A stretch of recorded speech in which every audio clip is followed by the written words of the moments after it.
All right, moving on. Prime Minister Modi is set to embark on a high-stakes three-nation tour of Indonesia, Australia and New Zealand. And over the next 6 days, the Prime Minister will engage in a series of diplomatic efforts aimed at deepening India's footprint across the Indo-Pacific region.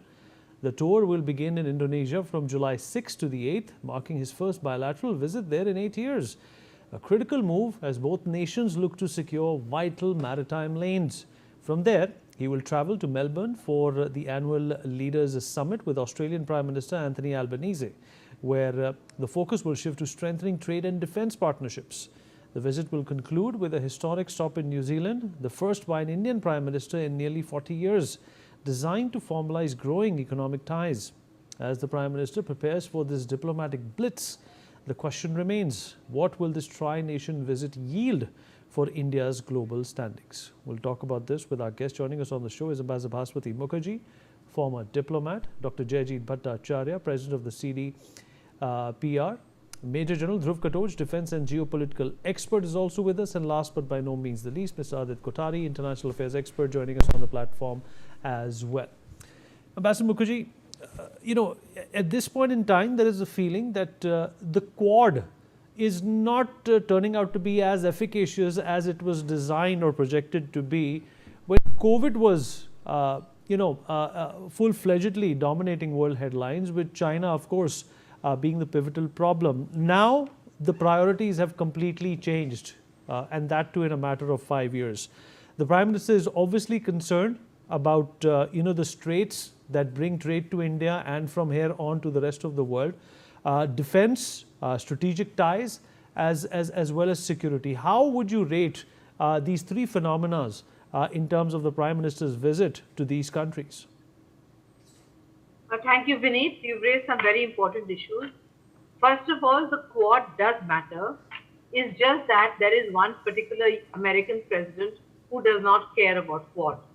Does he represent the whole body of American strategic thinking with regard to the importance of a rule-based order in the Indo-Pacific of vital importance for the West, including United States? I don't think so. So I think this is a passing phenomenon. On the other hand, the Prime Minister's visit is extremely important because, for example, with Indonesia, which used to be the world's largest Islamic country, which has, for instance, in Bali, the oldest preserved Hindu monuments. I've been to Bali 3 times. It's an amazing country. It's a relationship where they have the greatest goodwill for India. It's an underperforming relationship which needs to be upgraded, which surely will. Then we move to Australia, which is also part of many arrangements which we have, including on Quad. We have a great partnership with Australia. And let me also underline the importance of a visit by a Prime Minister of India to New Zealand after 40 years. When I went to New Zealand, when I was an ambassador to UNESCO, the people of New Zealand were so amazingly warm, and they said that there is a Indian diaspora here which is amazing. So I looked up the telephone directory in Auckland. I found another Mukherjee. So I called him, and he said he's a surgeon who's been there for 15 years, and that there is so much goodwill that the diaspora doesn't understand why is India not looking at New Zealand also as an important strategic partner. New Zealand is an important country. It has more sheep than people. It has huge riches. It has huge goodwill. And we should tap New Zealand because, like Australia, New Zealand has enormous influence on all those islands around the South Pacific. And those islands are all members of the UN. And each island, which maybe have a population maybe of 5,000 or 10,000 people, that they have one vote in the UN. You want to win an election, you need to think of these things. You want to have goodwill in your extended neighborhood, you need to think of these things. And I think that this is an amazing initiative. I hope we will connect again when he goes to Australia and New Zealand. But I just think that building up a strategic partnership with Indonesia was long overdue. Indonesia is a country which is Islamic but secular. with so much goodwill. And when you go to Indonesia and you see the kind of names they have, whether it's everything is Putri or Putra, and they worship Lakshmi. Everywhere they worship Lakshmi as an icon of knowledge. When you go there, you realize, wow, this is one country which we should concentrate on. And so it's a great initiative. And I'm so glad you're having this debate on this today, Vinny. Absolutely, ma'am. And General Katoch, of course, the security concern, as well as India's outreach to a number of these countries related to, defense exports is also something that needs to be kept, at the center of this visit. I believe it was just March in this year that India finalized a BrahMos deal with Indonesia as well to the tune of $350 million. So obviously, that aspect of trade and camaraderie has to be kept in play. Thank you, Vineet. Yes, you see the significance of the BrahMos deal, I think, goes well beyond the 350 million. It is an extremely strategic weapon system, and the fact that Indonesia is taking it indicates a level of trust between the two countries, which only matures with such sort of defense partnerships. It is not something like buying a rifle or something. The BrahMos is something very crucial as far as India's systems are concerned. When I was looking at this, the visit of the Prime Minister to these three countries, it gives you a straightaway idea, that India's strategic focus is now on the Indo-Pacific. And it is coming immediately after the visit of the Prime Minister of Japan to India, which shows, again, that focus towards the Indo-Pacific theater. Now, as far as India is concerned, I think it is an attempt to broaden the Indian engagement, in the Indian Ocean and the Pacific through these partnerships, through maritime cooperation, economic integration, and also through the civilizational diplomacy mentioned in part by the ambassador, through our diaspora in these countries. And New Zealand, of course, has got a very big diaspora. They've got about 300,000 New Zealanders of Indian origin, and about 35,000 or so Indians actually living there who are Indian citizens. So ultimately, Delhi aims to a very stable Indo-Pacific order by working closely with these three partners. And when you look at the geographical part of it, there is great coherence. Indonesia sits astride the Strait of Malacca. Australia anchors the southern Indo-Pacific, and New Zealand extends India's engagement into the Indo-Pacific, into the South Pacific. So when you look at it holistically, this visit, following the visit of the Japanese Prime Minister to India recently, I think makes a lot of sense. And as you very rightly mentioned, there is going to be two factors in all these three visits which are going to be discussed in detail. One is critical minerals. That I think, when we're looking at what is happening in West Asia, there is, the supply chain resilience is something which is going to disturb all these countries. So how can we have a resilient supply chain, especially as far as critical minerals are concerned, because that is where the future lies. This is one aspect which will be discussed. The other aspects, of course, there will be while nobody's going to be anti-China, there are concerns about what China is doing and China's dominance in certain sectors, which makes it, which makes it imperative that we need to spread our wings, have different sources of supply instead of being dependent on one country, which opens up a country to blackmail and to other foreign policy issues. So I think this visit is long overdue, especially to New Zealand is long overdue. It is a very important visit, and I'm glad that the Prime Minister is undertaking this 5-day visit, which will also coincide when he goes to Australia with the summit which is taking place there, the third summit of the heads of states in Australia. Vineet. All right, you're absolutely right, sir. There are more reasons, not just one, for the Prime Minister to be making these trips. And Dr. Bhattacharya, India also has to look up to these countries when it comes to trade, isn't it?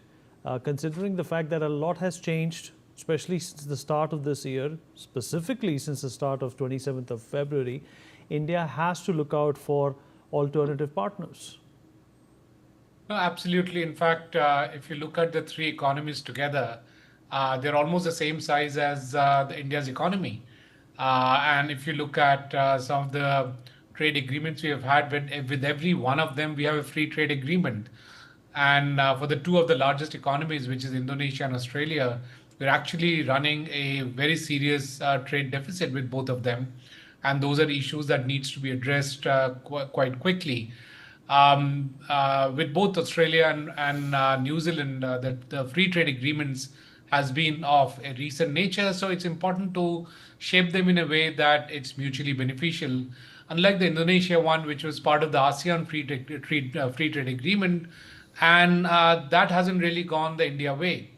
And the reason why we are running these huge trade deficits is because of India's immense appetite for raw materials. We need to import immense amount of coal, of uranium, and of other raw materials where, and we don't have a reciprocal sales that we are able to do to these economies. And hence, we are running these trade deficits. But the idea was that after the trade agreements have been signed, we should be able to kind of alter this balance and bring in a semblance of a balanced trade between both Indonesia and Australia. The other thing that we need to also keep in mind that we were engaging with Australia and with Indonesia and New Zealand through other frameworks such as the Indo-Pacific Economic Framework and other multilateral arrangements, including Quad, where Australia was part of it. But with US withdrawing from the multilateral forums all over the world, these mechanisms of engagement has got very significantly diluted, and therefore it's very important that the Prime Minister visits these countries as they form this buffer, both in terms of economic buffer as well as in terms of security buffer for India. And I think somebody mentioned about the fact that they will also help in containing China to the extent that it's possible. But from an economic perspective, what we also see is that China has been pushing in goods into India through third countries such as Indonesia, and a large amount of such redirecting of goods is happening where they're relabeling the country of origin and changing it from China to Indonesia, and therefore they're beating the trade systems. And it's important to plug these gaps. Otherwise, neither Indonesia nor India really gains from those trades. It's some other country which is gaining, which is extraneous to these relationships which are getting created. And hence, it's important to solve many of these economic issues, many of these engagement issues because of the dilution of the multilateral forums, as well as ensuring that there is a respectable rule-based trade that continues to happen without interference from third parties. All right. Adit, important aspect for India at this point in time as well, right? We realize, that the world order has significantly transformed over the last few months. And this has been, the MO which the Prime Minister and this government has used in the past as well, that just don't have a tunnel vision. There are avenues, there are opportunities, and it's only a matter of exploration. Definitely. I think, the one thing that Prime Minister Modi and his foreign policy signals out is that they do not get buckled down by pressures created by a very, mercurial Donald Trump at the helm of affairs in the United States. So with, say, for example, what happened with PACOM, the downgrading of PACOM from an Indo-Pacific to just a Pacific aspect was a clear signaling to India that Indo-Pacific now is completely insulated with Indian influence. And that was the messaging that the United States wanted to send out to India. So India hasn't got buckled down. Neither India ever got buckled down with AUKUS starting up. I mean, when AUKUS was initiated, that in itself was sort of a nail on the coffin for the Quad in some shape and form. But it doesn't sort of buckle down India. India has always been interested in Indo-Pacific for its own security issues and concerns, which is why India was firstly interested in the Sabang project in Indonesia in 2018. And that is why I think the Indonesian trip is extremely critical and very vital, because Indonesia is looking at the Sabang project, but India is also looking at the Nicobar project at the same time. We've understood over the past 3-4 months that global choke points are going to be extremely critical going into the near future, which is why, for example, if Professor Gao was in Pakistan yesterday, trying to say that, if whatever India does from a perspective of. Okay, we've lost Adit, perhaps a network issue. Ambassador Bhaswati Mukherjee, coming to you, and of course we'll go around the panel for concluding thoughts and the imperative value of the Prime Minister also going to New Zealand, becoming the first Prime Minister, say in perhaps almost 5 decades to do so. In 42 years, I'm told, Vineet, there has been no visit by a Prime Minister. It is very important because New Zealand has huge strategic importance for us. First of all, it has huge amount of influence in its immediate neighborhood, which includes all these small island states. On the other hand, there is huge scope for economic business partnerships. There is huge scope for New Zealand to invest in India, and there is an Indian diaspora there which is prosperous, which has very successfully merged with the population, and which has huge goodwill for India. And as I said, they would like to have also a say in rising India's fortunes, because we are now an almost emerged country, and we need to look at diaspora far and wide, not just in the usual place. So from that perspective also, it will be very important. And in any case, New Zealand has the potential to develop tourism with us, because their people are tired of just going to Australia for a vacation. If we are able to package it properly, we can develop huge tourism, etc. Because all these people in New Zealand, as I said, there are more sheep there than people.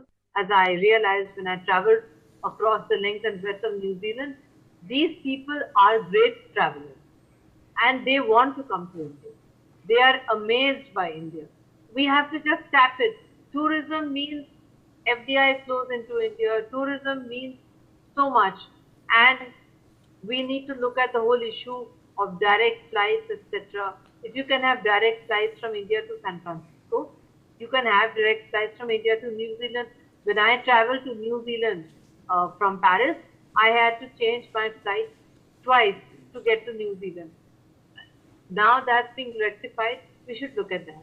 I think we should definitely highlight the fact that PM Modi has decided to go to New Zealand. It's really important, because if we have AUKUS, which we haven't joined, but we have Quad, we have Australia, we need to cultivate New Zealand. This is a country which has been neglected for too long. Fair enough, ma'am. Fair enough. All right. We've run out of time.